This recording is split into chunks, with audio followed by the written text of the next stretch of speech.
yang menjadi kelemahan kaum muslimin adalah al-jahlu bil Islam. Kaum muslimin ini mengaku dirinya sebagai seorang muslim tapi tidak mengenal Islam. Mereka tidak mengerti tentang Islam. Kebanyakan kaum muslimin hanya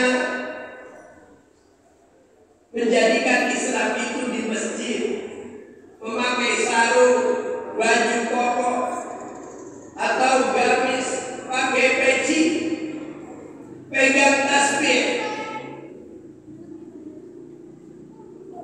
Ini lalu dia akan menjadi seorang muslim, padahal banyak sekali hadis-hadis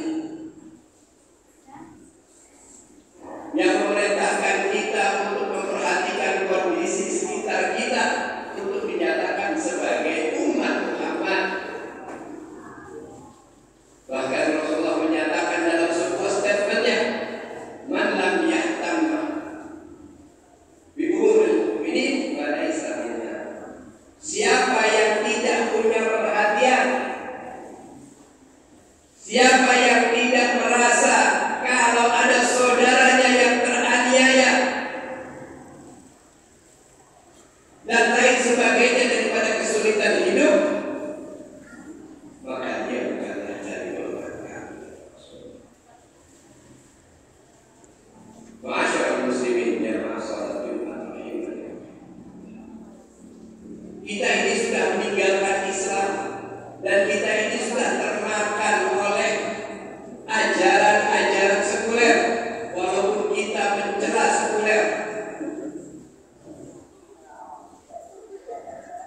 Kita mengatakan antipati kepada sekulerisme, tetapi kita sudah menerapkan sekulerisme dalam kehidupan kita. Kita hanya beragama di dalam masjid, ketika di luar masjid kita tidak beragama. Kita hanya berislam di masjid dan di majelis taklim. Ketika kita berbisnis, kita lupa dengan hukum Islam. Ketika kita melakukan aktivitas muamalah, kita lupa dengan ketentuan Islam. Islam ini agama yang sumulia, agama yang mencakup seluruh hal, yang mana setiap perkara di dalam kehidupan ini yang mempunyai kepentingan untuk hidup, maka pasti dibahas di dalam Islam.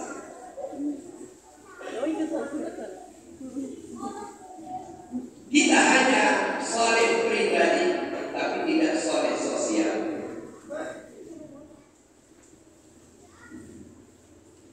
Inilah yang terjadi pada kaum muslimin saat ini. Tidak mengerti tentang Islam. Lalu Islam hanya dibawa dalam bentuk pakaian, hanya dalam bentuk pengajian. Padahal Islam ini sangat luas, sangat besar, sangat banyak, dan sangat kompleks. Ma'asyiral muslimin jamaah salat Jumat rahimani. Dari mimbar yang mulia ini, mari kita kenali Islam ini lagi, agar kita bisa mengerti tentang Islam tersebut, apa yang harus kita lakukan di dalam kehidupan ini, baik dalam kita berumah tangga, baik dalam kita bersosialisasi dengan masyarakat yang ada di sekeliling kita, baik kita berbisnis, baik kita melakukan perdagangan, bertani, bahkan sampai berpolitik. Umat Islam sering kali alergi ketika pembicaraan politik itu diadakan di masjid, seolah-olah politik itu adalah sesuatu yang kotor. Kita sering dimakan oleh komeo. Politik itu kotor, Islam itu bersih, maka jangan dicampur. Islam tidak pernah memisahkan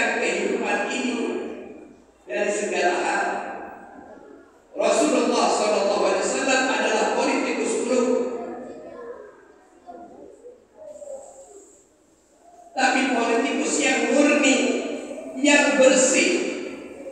Lalu dilanjutkan oleh Khulafaur Rasyidin, Abu Bakar, Umar, Utsman dan Ali radhiyallahu anhum. Mereka menjadi pemimpin, tetapi mereka memimpin dengan syariat Allah. Mereka memimpin dengan aturan Allah.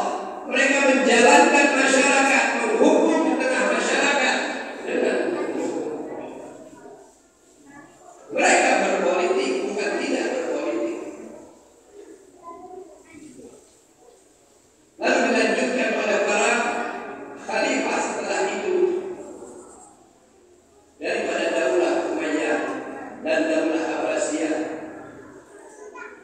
dan seterusnya sampai kemudian khilafah pada tahun 1920. Jadi politik adalah perkara biasa di dalam kehidupan seorang muslim.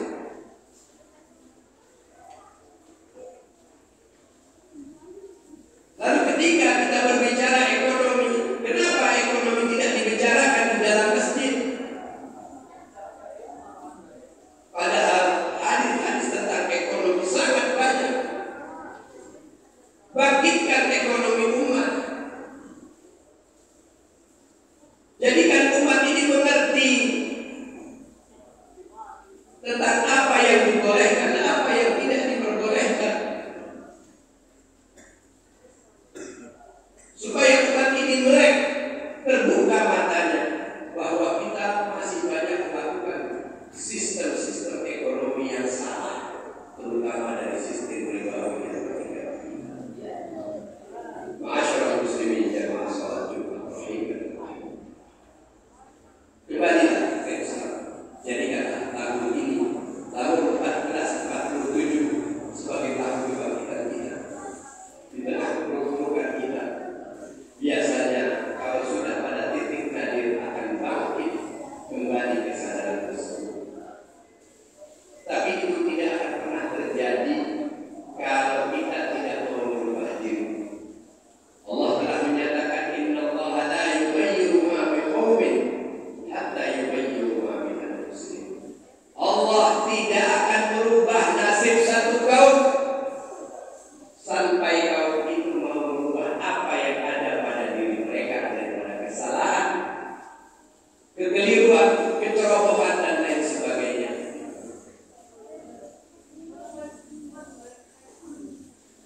Sekitar 30 tahun atau 40 tahun yang lalu, seorang ketua buruh, partai buruh dari Korea Selatan dirawat di Malaysia. Waktu itu Korea Selatan sama dengan Indonesia. Biangnya korupsi dan kejahatan-kejahatan politik, ekonomi dan lain sebagainya.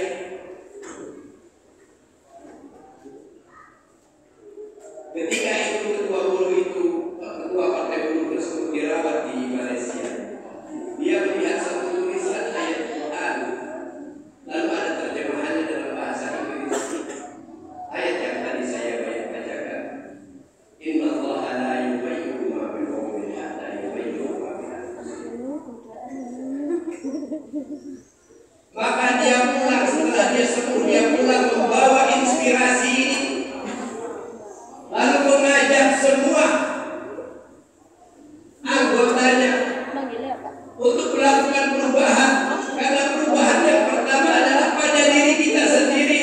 Jangan kita menuntut orang lain berubah sedangkan kita tetap dengan hal seperti itu. Mari kita berubah.